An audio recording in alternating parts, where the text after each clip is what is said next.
in the chat if you can hear us.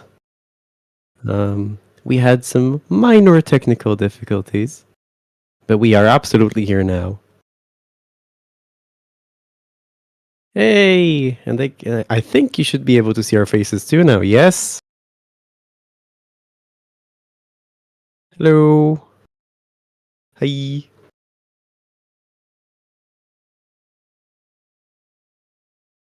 Awesome. Hey, Raphael. Thank you. I'm really excited for this stream. First time we're having this. Shy, take the reins. Well, cross everything.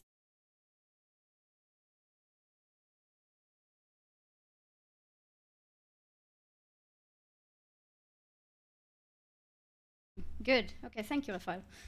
Okay, so welcome to the stream. This is the first dev stream. Today we'll be talking.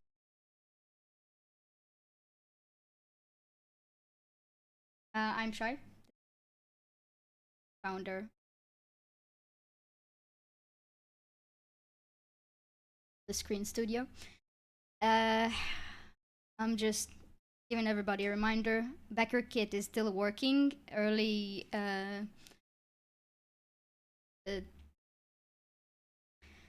The pre-orders are still working. You just don't get the bonuses, so check it out. Yes. And if you haven't completed your My audio is your survey as a backer, the time was like a few days ago. But if you do it now and let us know, we'll still make it work. So jump over and do that if you haven't done so already. So Shai, what do we have planned for today?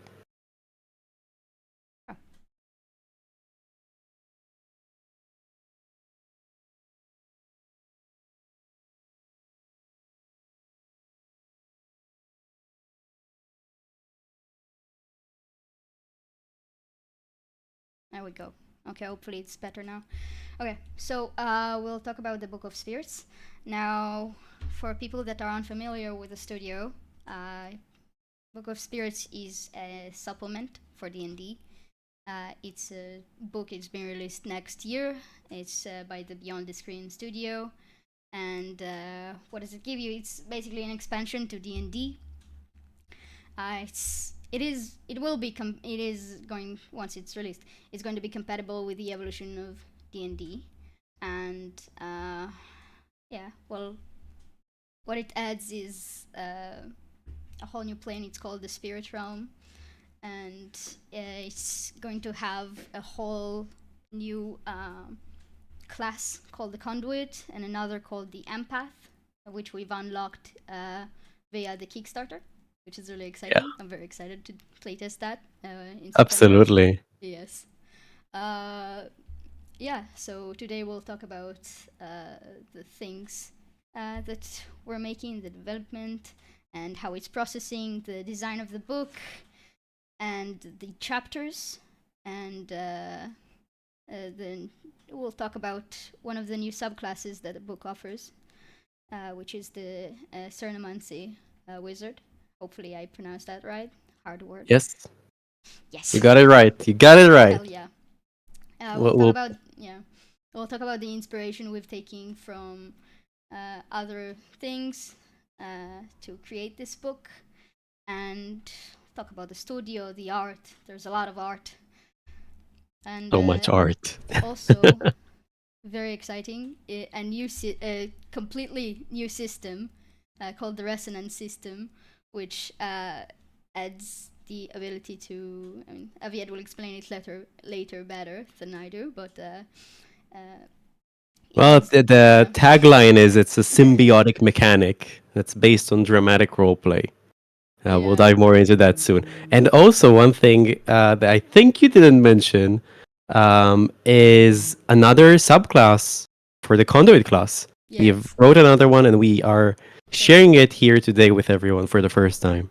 Yes. Yeah. We'll talk about the Spirit Realm, what it's like to go into it, how it works, how does it go with the material world, how they coexist, and all about that. Yeah. All right. That's a lot of stuff. I hope we get it. And if at any point in time you in the chat have any questions at all, just throw them in there. I see you. Shy, it seems your audio is a little quiet, maybe. You can boost it up a bit with your, maybe, I don't know. Anyway, I think we can get started. Right? We have a lot to cover. Yes. Okay, adding a bit of gain. It's been a while since we've streamed, so we really appreciate your patience. This is my first pancake. It's your first pancake? Yes. What does that It mean? means that it's my first time ever doing it. Oh. Basically. Do you hear me better? Is this okay now? I'll move my mic a bit. Okay. We'll assume that it works and the chat will let us know if it doesn't. Yes. All right. Okay. So what do we want to tackle first? Okay.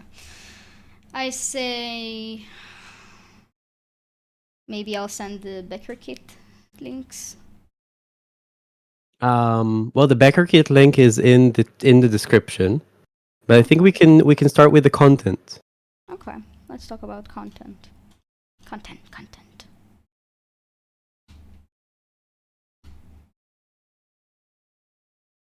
Okay. Shy. Yeah. You with us? I have a stream. I have stuff to touch. Okay. That's okay. Yeah, we are here with you. We're patiently waiting. We are here. We want to. I think the audience wants to learn more about the Book of Spirits, but I think I would like to ask you, Shai, where do you want me to start? Because I can talk about it for hours, but I need some direction. So Okay, I'll give you direction. So, we've talked about a bit about what the Book of Spirits is, just a tiny bit. Now, I want to know, for example, what did you take inspiration from? How did you begin to think? How did this idea form? And where did you take inspiration from? all right. Well, Book of Spirits is a labor of multiple years of work. So everything you see on the Kickstarter page has already been somewhat in some form developed and tested throughout several years on Patreon.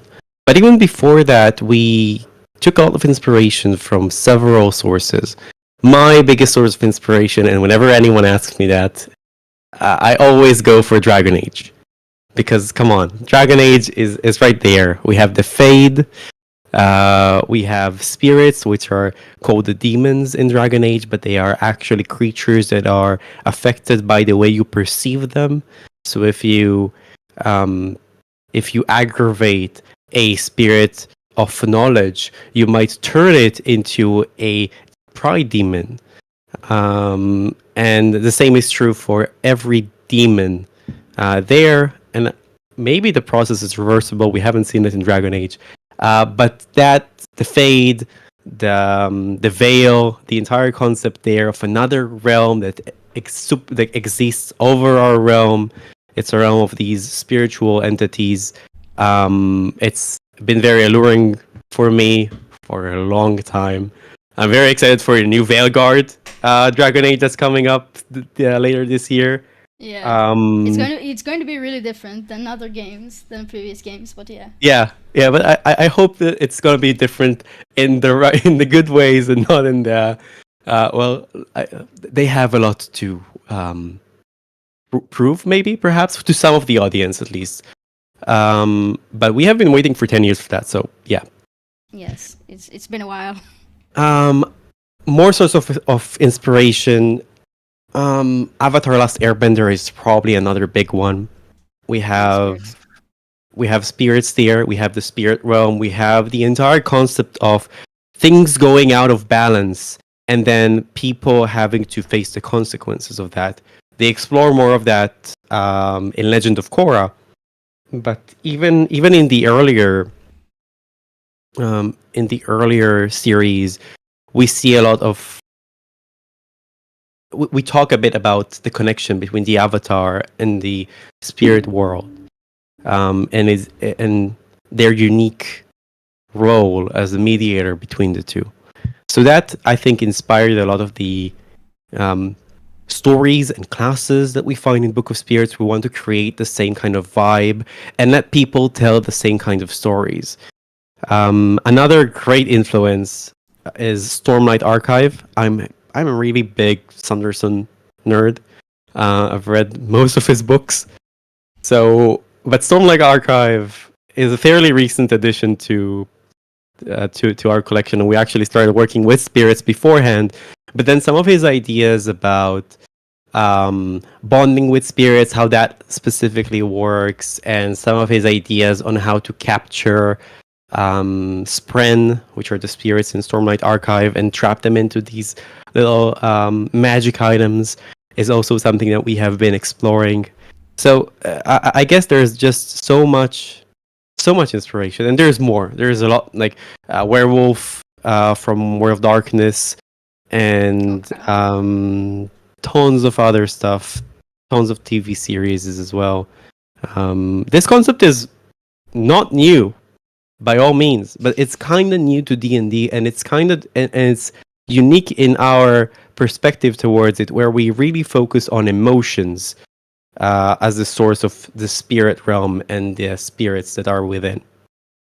Yeah, it's usually not something that you see around emotions, bringing roleplay aspects of things like that into mechanic effect, like we'll see in the resonance system once we talk about that, which is really exciting. I can't wait to actually see and understand really how these inspirations come into the book.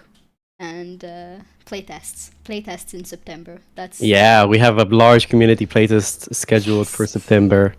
So Amazing. you're going to get a lot of early access to some of the classes and some of the systems that really need tweaking, because the resonance system is, as a concept, it's great, and we have tweaked it, and we have worked with it, and we have tried it a bit, but it still needs a lot of work, so it doesn't feel like it's slowing the game or feel too mechanical necessarily. You want it to be something that's quick, that's added into the battlefield, and adds a lot of depth to whatever scenario you're exploring in your game. Yeah, not too mechanic and crunchy in a way that it ruins the immersion of the roleplay aspect of it. Yeah, I agree. Yeah. Yeah, I think we have a question from the chat. I'm not sure if you wanna take them right away, or if you wanna. Yeah, Feanor, I saw your message. We'll get to it just a bit later. All right. Yeah, just a bit. I just wanna show you guys something first. Ooh. And yeah, the conduit subclass. It's going to be. We're gonna talk about it quite a bit. Don't worry about it. But thank you for adding. Thank you very much. Okay. Well, now we'll watch the trailer that's been posted, but I want other people to also see it. And also I did a cool transition, so you have to see it. Okay.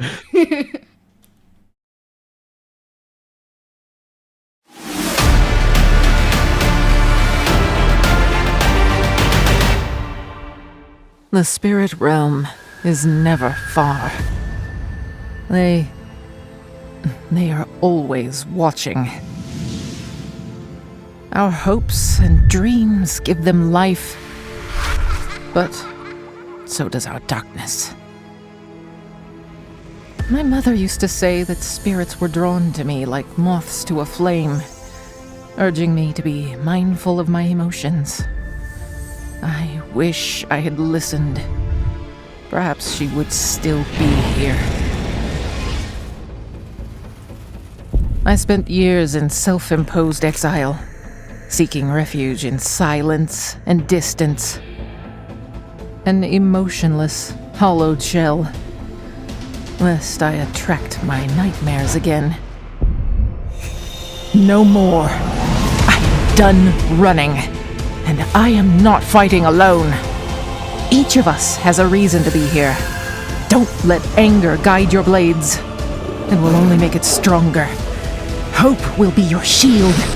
Valor will light the path to victory.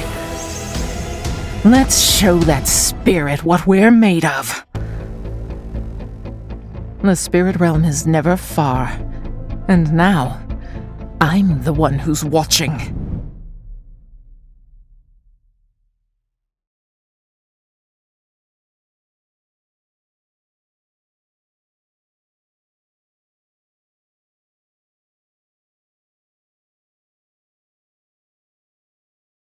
Oh, we are.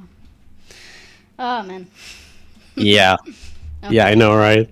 Yes. I'm very proud of this trailer. That's Yeah. it turned out so good, so great, really. Yeah. Nothing else to say. Just clap the videographers who handled all the animation and helped us tweak the script into something that's very evocative and interesting. We write a lot of stuff, but we don't often write for cinema and animation, and it's a different type of writing. So It's a lot of directing.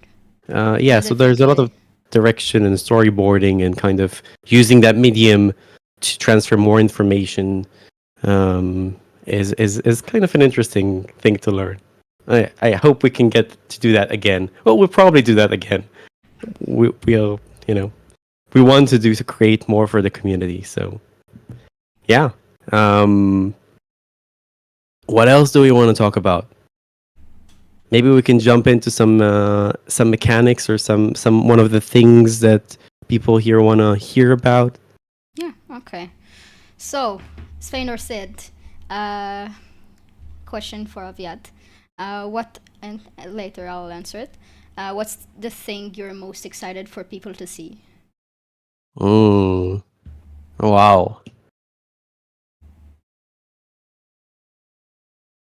That's a good question. I'm excited for a lot of things. I know. But honestly, I think one of the things I'm most excited to explore right now is the new supernatural phenomena that we introduced to the spirit realm. So previously, in one of our older supplements, we have kind of released an early development of supernatural regions that exist within the spirit realm. We call them mist enclaves. And in these enclaves, the material world and the spirit realm kind of combine together, and there's a lot of magic going on, and the emotion that is prevalent in that region creates effects that change the region and might affect players or player characters, I should say, within the region. So it can be things from perhaps a joy enclave where people can feel light emanating and they are maybe healed from some of their sickness, or perhaps they forget everything else they were trying to achieve and kind of sink into this joy that is uninhibited, and in the process sort of slowly forgetting who they are. So an emotion that is generally perceived as a good thing can also have negative effect, can also have like curses, for instance. And this is an example of how we approach this. We are really trying to not put a label of good or evil on specific emotions, although some of the creatures in the book would be more obviously antagonistic or helpful. But as an emotion as a whole can be good or bad, depending on the context, can be neither. And we really wanted to capture that. And I feel like when people reach that section of the book and read more about the mist enclaves and what happens in there and the random tables that exist there, they can bring their players in there and roll on the table and see what happens. I feel that's really going to make a lot of things click as to how the spirit realm works and what kind of storytelling potential it has. Yeah, right now we have a sample, and in September we're going to have more once we've got playtest. And before playtest, after playtest, there will be more samples. And Yeah. we're going to really expand on all of that. And there's going to be so much more. There's going to be so much content. It's a whole book. It's amazing. Yeah, it's currently estimated to be 214 pages, but please don't take my word for it. Nothing. It's still in development. It might end up with a different number. Yes. But it's going to be a big book. Like, we're going to have adventures as well. It's going. A lot of things are happening. Yeah. Okay. Well, we've talked a bit about the spirit world, the book. So, what is the design going to be like of the book? Well, what's it gonna look like? Well, what are the chapters going to be? Okay. So, like the how we structure the book. Yeah.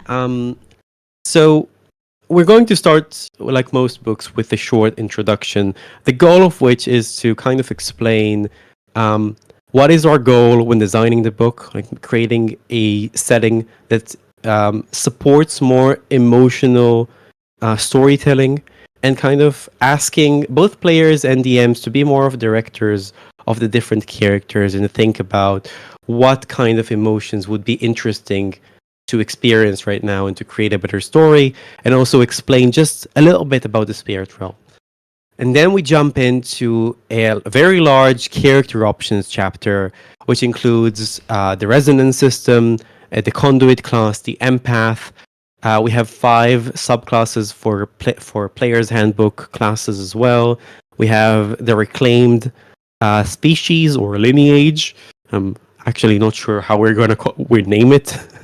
and then we have some spells as well to kind of add to either conduit or empath, or maybe some other classes as well. Perhaps it could be a wizard thing, or a sorcerer spells, or bard spells. So that's for chapter 1. You've Then got we me a dive. bard, yeah. Yeah, bards are fun. Yeah. Then we dive into chapter 2, which is more directed to the DM. This chapter takes a deeper dive into the spirit realm, some of the metaphysics of the realm.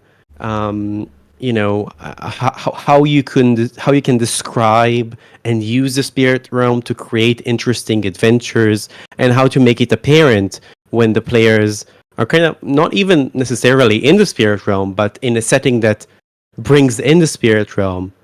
How can you make it apparent, and how can you make the players feel like they are, like spirits are there and they are abundant and they're everywhere?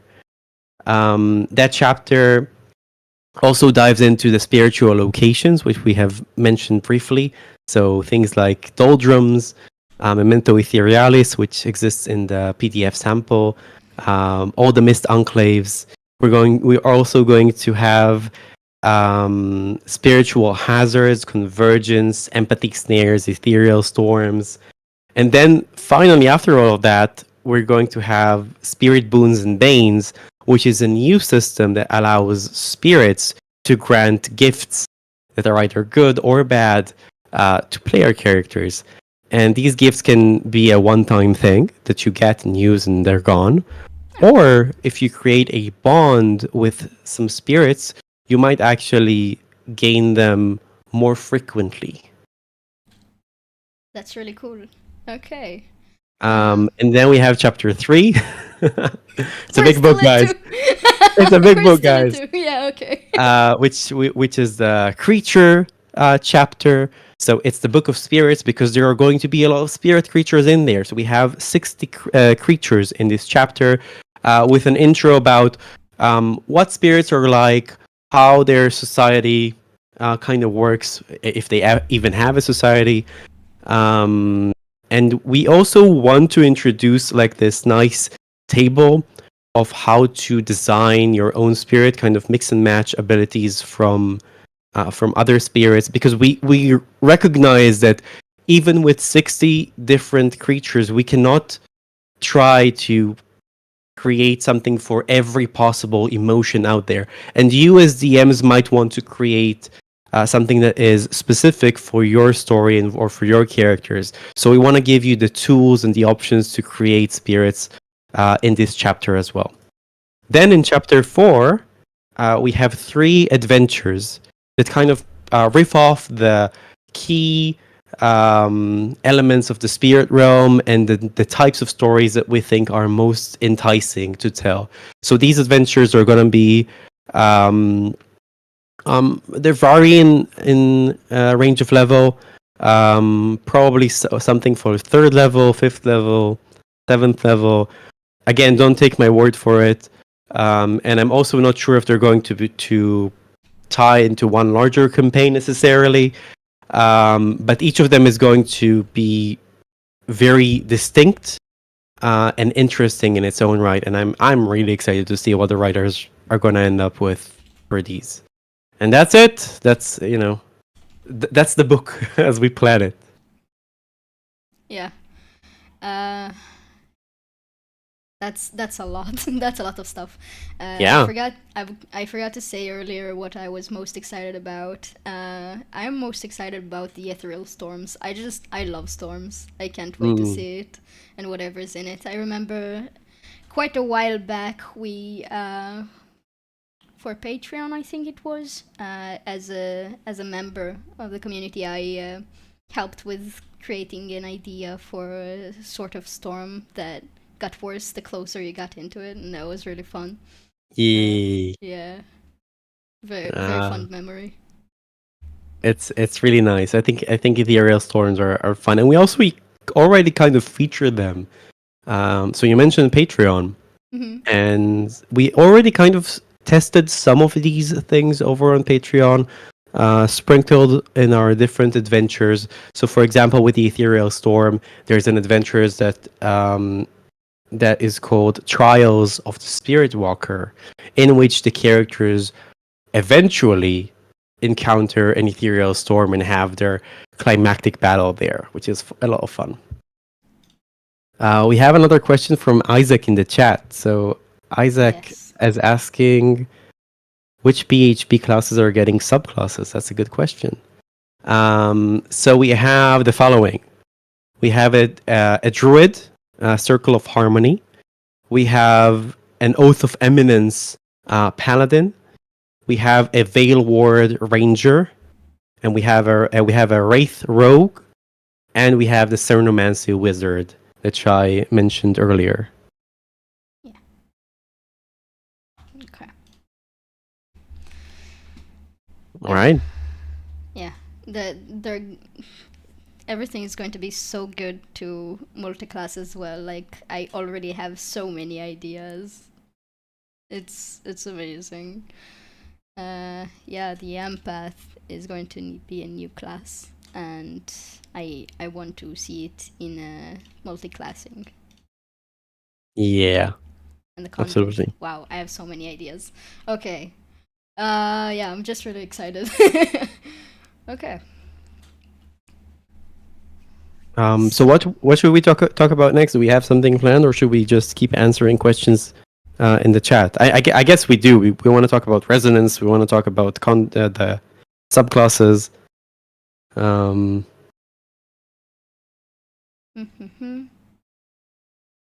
Let's take Raphael's question.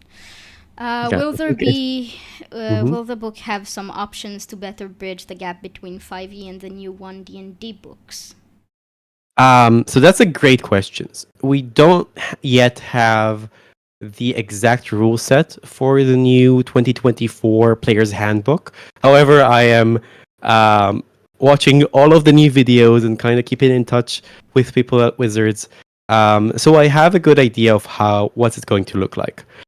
Most of the subclasses are going to be compatible right off the bat, because Wizards changed the nature of the main class, and they changed a lot of the subclasses, but all the perks happen in the same level, and the power level of the subclasses is very similar to what we see in Tasha's guide, Tasha's Cauldron.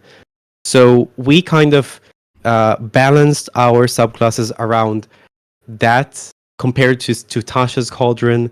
So even if there are tweaks in wording to fit the new classes, those will be simple for anyone to immediately do.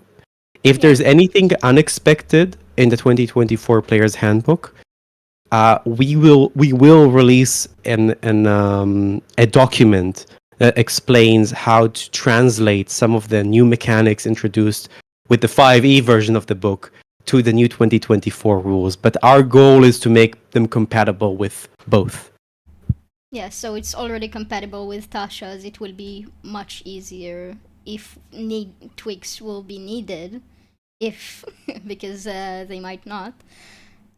Wording, yes, sure. I mean, the wording, I'm guessing it's going to change a bit, but it's already updated to what's most updated, so it's Yep. going to be all right when it comes to D&D 5e. Okay. Yeah, absolutely. But rest assured, I will do my absolute best to make sure that if we cannot write something that fits both 5e and the 2024 Player's Handbook, I will create either an appendix or an errata to hash out the differences. Okay, I have a question about the spirit realm. What is it in the sense that it sort of, I want to use the word coexist, but it sort of it's like the ethereal plane, yeah. Ethereal plane, yes. Ethereal. So it kind of overlaps with the material plane, right? Yes, correct. So how does it work? How do you get there? All How right. can you, yeah. So the spirit realm is essentially everywhere. It's in the physical material plane, or the prime material, as it's called in the cosmology of D&D. But it also exists in the elemental planes and in the Feywild and in the Shadowfell. Any material plane has a spirit realm overlapping. Which makes sense because these places have physical creatures that have sapience, and thus they have emotions and memories and create spirits of their own. Now, most of the time, people cannot just step into the spirit realm. Although when they feel something, their essence or their power or their emotional essence is kind of flowing into the spirit realm that is overlaying the material. So spirits around there can it's almost like smelling blood for sharks, or they can smell it, they can sense it, they can tell that something's up. Sometimes if you create a lot of essence at once, you might create a new spirit. And for how you actually visit the spirit realm, there are locations in the world where such portals exist. So, barring powerful magic such as plane shift, there are natural places. It's usually happens in locations that had a very powerful emotional experience.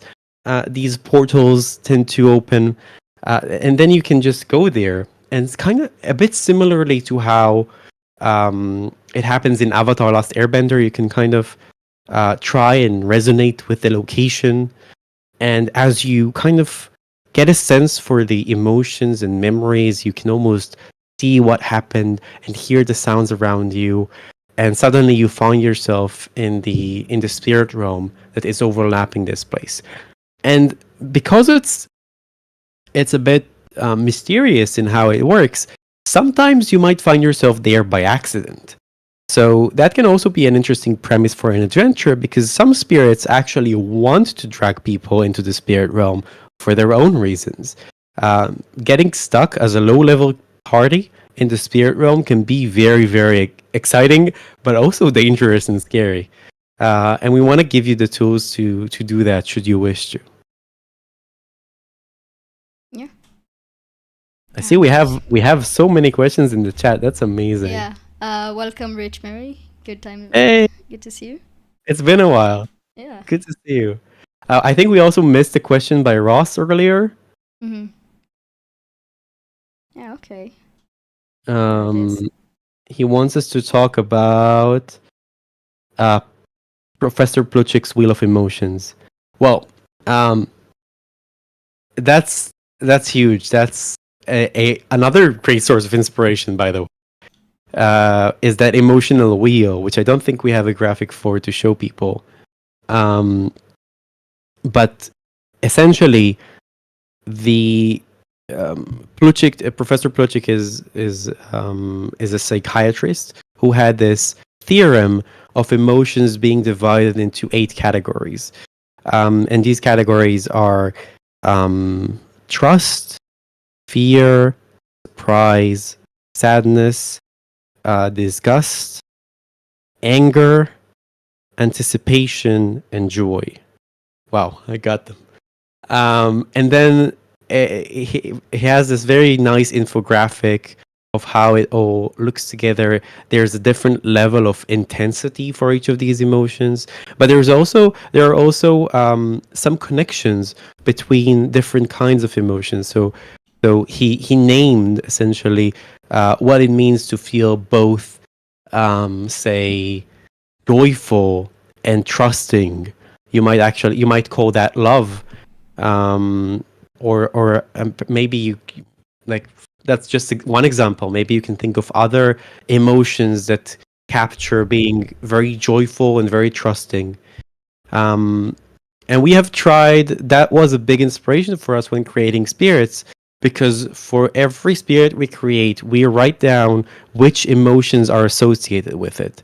And for many of them, it's just the one. But for more complex spirits, you'll see that they have 2 or even 3 emotions, trying to capture more nuanced concepts, and also showing you examples of how that can be done when you homebrew things using the rules we'll also provide in chapter 3. Yeah. Right. Let me see.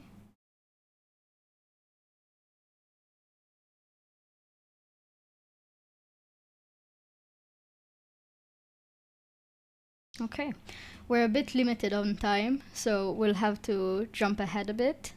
All right. I think we want to talk about the conduit subclass probably, because people here want to Yes. see that, Yes, and then 100%. we can try and maybe answer some more questions. Maybe talk about the Cernomancer, so we don't keep people without all the cool mechanic stuff that we've promised. We Yeah, got you, okay. folks. We got you. So, Okay. let's talk about So conduit. let's talk about the conduit. So the conduit is a very, very interesting experiment that has developed over the course of, I think, nearly a year now, since we first published the earliest draft of the conduit. And when we first published it, we had 2 subclasses. One is called the Code of the Harvest, which perceives spirits as a fuel to be used, and as one would use natural resources of the world, so you can use spirits, which are just the afterthought of emotion. They're not actual creatures, right? We can just use them. Uh, so you can take it. This is a slightly more evil, if you will, subclass for the conduit. Although you can say that they are also protecting the world by destroying or reutilizing the nastier spirits that come into being from humanoid emotion. Then we had the sympathy um, conduit, which is all about trying to understand and really fully align with the spirits that they are fusing with. So if they have anger, they are really trying to experience anger. They're all about experiencing as many of the emotions that they can connect with. And their connection with the spirit often means that they have maybe 1 or 2 spirits that they often, switch between. It's not a monogamous relationship by no means. But then they have this relationship, and you can even turn them into a character almost that you bring into the game. The Code of Sympathy is more protective in its nature, and the Code of the Harvest is more offensive a bit. And then we have the new subclass, which is called the Code of the Furnace. And the Furnace conduits are all about the journey into becoming the perfect vessel. They want to forge the ultimate spirit that will accompany them. And they rigorously train their body and imbue it with as much power as they can from their gift and their connection to the spirit realm, to really become this strong, powerful force to be reckoned with. So at level 3, you get a feature that is called Might of the Furnace. You count as one size larger for capacity and weights that you can carry. And when you make thrown attacks, your range for these attacks actually increases because you are so strong. You can just throw things further away. Another feature that you unlock. Another feature that you unlock. Yeah, I know, right? It's just fun. But that's just one of the features. You get another feature at level 3, which is kind of your active bonus action feature. That whenever you hit a creature, you can create this explosion of mystic power that bursts from the point of contact. So that is true whether you hit them up close or whether you hit them by throwing an axe at them. You create this explosion, which is like either a cone or a line. It's up to you. You can choose which one you want whenever you use this feature. And then you deal damage in that line or cone, but also regain temporary hit points equal to the damage that was dealt. That was dealt this way.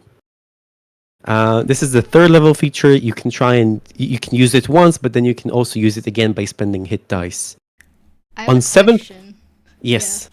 Would it work with only items, or would it also work with things like a spiritual weapon? Spiritual weapon. So I'm gonna be a bit rules as written for a moment, because I haven't considered it. But spiritual weapon is considered, I think, a spell attack.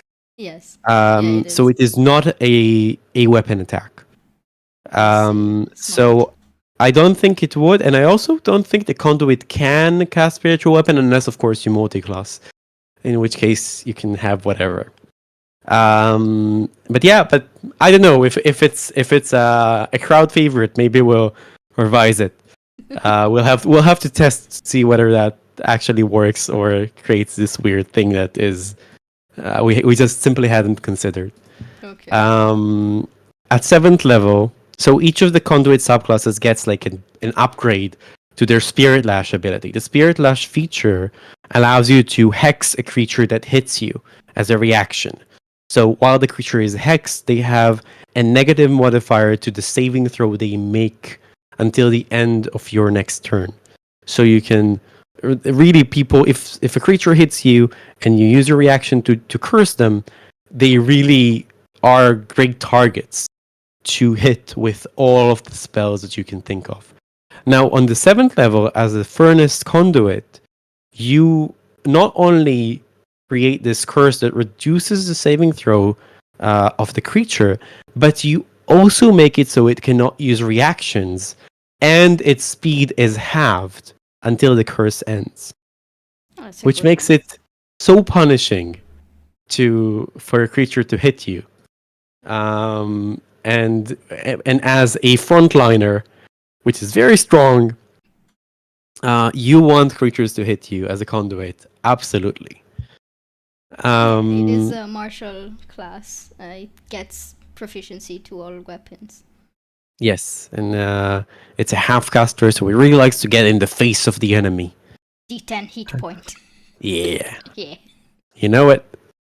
The 11th level feature allows you to channel even more power with greater finesse when you use your Power Surge, which is the 3rd level feature that creates the explosions.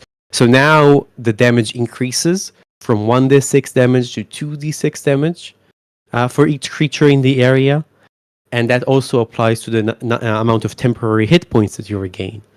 But additionally, once per turn when you activate this feature, it creates an explosion of blinding light. So each creature in the area of effect must save or become blinded until the end of its next turn. So that's you can almost imagine this conduit channeling power into, I don't know, into an axe, and then it logs the axe 60 feet away, and it explodes in a brilliant flash of light, blinding all the creatures around it. Yeah, this subclass is really, really great, not only for being a frontliner and dealing damage, it's also really good for crowd control and acting as a support, so it can be played in very various ways. which Yes, is absolutely. amazing. It Yeah. was really important to us that the conduit would have some abilities that aren't just getting in the face of someone. I felt that sometimes with the paladin, on some occasions, that not all of them have channel divinities that can target creatures at ranged, unless you take spells that are very, very specific to target ranged, to have range attacks. You are kind of limited to throwing javelins or whatever, and you can't smite when you do that. So it really creates a weak option. If you can't really approach a creature in melee, you aren't going to do much on your turn. And we really wanted the conduit to be able to do something no matter what the battlefield looks like. So ready to talk about the last feature? Yes. Okay, so at 50, your body reaches the peak of its potential. So remember the journey. Now you are unlocked your inner power, and you can surpass your limits in short bursts. So think of almost like for Naruto fans, think of almost like the gates for Lee or Guy, unlocking the taijutsu gates, and they can do more for just a short period of time. So whenever you use your Mystic Recovery feature, which is a feature we have not discussed because it's earlier in the core class, but it's a feature that allows you to heal yourself by spending hit dice. You can regain hit points. And whenever you use that feature, you gain more things. First of all, you heal more because you can re-roll some of the dice whenever you use that feature. But also, you gain some benefits until the end of your next turn. First of all, your strength score increases by 4, and you have advantage on strength skill checks. So you really become this strong, physically powerful character that can even rival some of them, like maybe even rival the barbarian in what you can lift or throw in when you activate this short burst of power. Additionally, for that duration, for that one turn, your speed is doubled, and when you hit a huge or smaller creature, you may push it 10 feet away from you. So you become this massive, powerful, fast character imbued with immense power from the spirit realm and just go ham. Yeah, On I'm creatures. just imagining this feature in addition to the furnace conduit, and just like not only increasing your speed by double, you also have the enemy's speed, and you can just wreck them. Yes, absolutely. Um, it's quite a powerful feature. Now we don't have a lot of time, but I do want to take some questions from people. Yes. Unfortunately, we couldn't share we didn't estimate at all how long the stream is going to how much we're going to spend for the stream. We couldn't quite Self-tempting. share the Cernomancy Wizard, but I did share about it. So if you want to see a glimpse of it, you can see it in the last Kickstarter update. We have shared some of its features, and we will talk about it again in the next stream. But I do want to take on at least 2 questions. So shall I pick any 2 questions that you want Okay, from okay, that we okay, haven't okay. answered? Preferably from people who have not had questions answered just yet. Oh man, I really wanted to talk about the resonance system in the new subclass of the wizard. We'll Oh have to man, have streaming. we'll have to do more. We'll have to do more. Okay. I mean, we did start a bit later than we were supposed to, so we It's could true. fit something in, right? We can answer a few more questions, but we Okay, unfortunately fine. have to end the stream Okay. um, more or less on time. We'll Okay. get better. We'll get better at this as we go on. All right, Okay. questions. Let's go. Okay. Okay. Next stream will be next month, probably, maybe even sooner. I can already answer that. Yeah. Okay. Robert DeVito. Do you feel spiritual damage would apply different than physical or magical damage? That you felt constrained by the D20 system. That's a bit Um, of a resonance, sort of spiritual damage. Okay. So spiritual damage, because of spirits are based in emotions, we have opted to use psychic damage as our go-to when doing damage that is based on emotional power, because it made sense for us.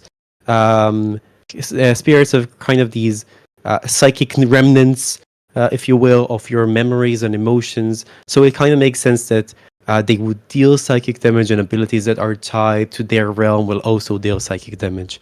We wanted to keep it within the bounds of 5e and not create something that is too different. Although there are some abilities that can outright target a creature's soul or spark and create different kinds of effects to them. You'll see some of these described in the book, and in some of the spells, perhaps, that we have already published previously, and maybe we'll republish in the book too. Yeah. Okay. Another question from Yes, a the friend. last one. Yes, last one. Okay. Will there be live streams of a team playthrough of one or more of the adventures inside of the book? Oh wow. Yeah. I mean, if people here want to watch that, then we're going to do it. It's that simple. I'm happy to do that. Yes, the answer is yes. Let's do another one because it was quick. Okay. The question. Somebody. Anybody. Did we really answer all the questions? Yeah, we did. Oh wow. Unless listen, my perception is not high. I kind of have a minus in real life. That's all right. Yeah, I think it's possible we've answered everything. Well, guys, thank you so much for joining us for this stream. It was a real pleasure. We are very excited to share more of the Book of Spirits with you going forward. I want to do more of these streams, especially as we've seen, time flies by, and there's so much more to talk about. We are almost done with the players, with the first chapter, with the writing of the first chapter, and it's now entering this sort of early editing stages. So I have a lot of subclasses to talk about, and I'm happy to do so in future streams. Here, last question. Christopher asked if there are going to be any more conduit subclasses, and for now, I think 3 is the number that we're going for. We may release more in the future, but that's a big maybe. For the Book of Spirits, you're going to see 3 subclasses. Yeah. Okay. Just a reminder for everybody. Check out the Patreon. Check out the Becker kit. Yes, you can still pre-order. You may not get the Kickstarter bonuses, but I would still get the. You still get bundles, and it's a better price than you would get if you order it in retail after the campaign is done. So you can still get a lot of the bundles. It's still a good offer, but we can't offer the Kickstarter prices forever. Also, the VATs are really good. Like, we have managed to make it that it's easier. You know what I mean? Yeah. Well. Great. Check out the sample. Look at the sample. Get ready for the playtests. All right. Yeah. Yes, playtest in September. Thank you so much for joining us. And I guess we'll see you beyond the screen, right? Yeah. All right. Bye bye. Set art now.